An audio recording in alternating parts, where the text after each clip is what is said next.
milliers de Harkis, fidèles à la France.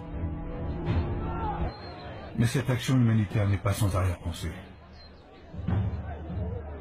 Elle permet de débuter un vaste travail de recensement. Nommer et ficher les individus facilite aussi leur contrôle.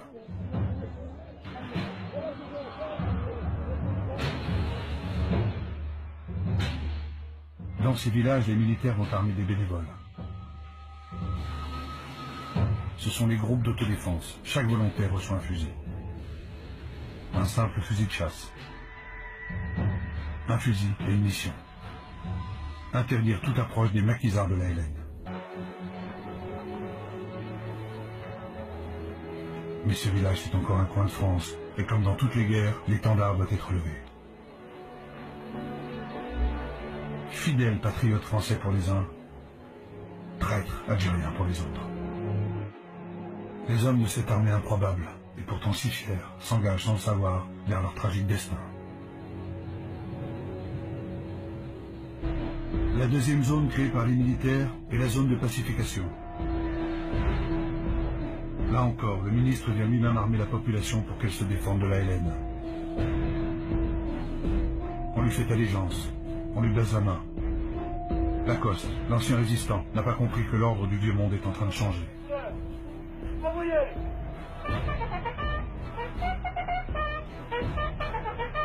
Les Algériens, originaires de Mélouza, rejoignent leur pays.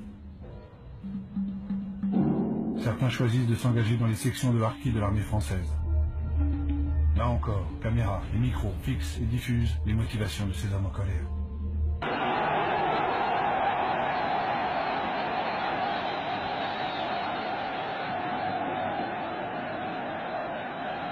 Je vous ai compris.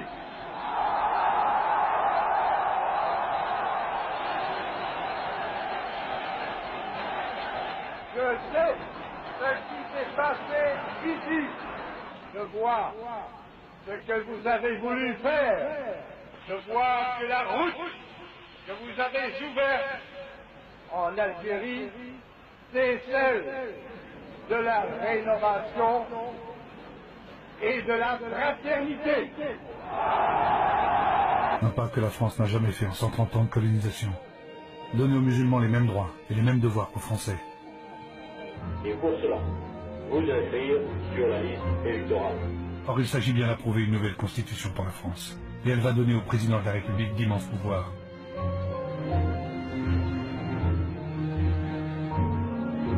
L'évolution, c'est que tous les Algériens musulmans peuvent s'exprimer.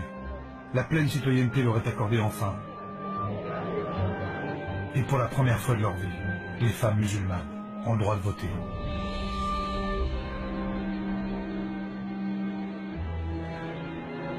Alors malgré les pressions du FLN qui dénoncent le référendum, cet appel au dialogue avec le FLN a jeté le trouble chez les Français. De Gaulle veut concrétiser la paix des braves. Pour cela, il ordonne la libération de 7000 prisonniers du FLN. Et le meilleur chasseur de Français de souche nord-africaine.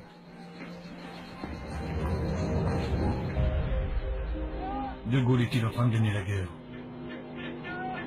L'armée de libération nationale est considérablement affaiblie et sans ambiguïté. 6 millions de votants répondent oui et à peine 16 000 répondent non.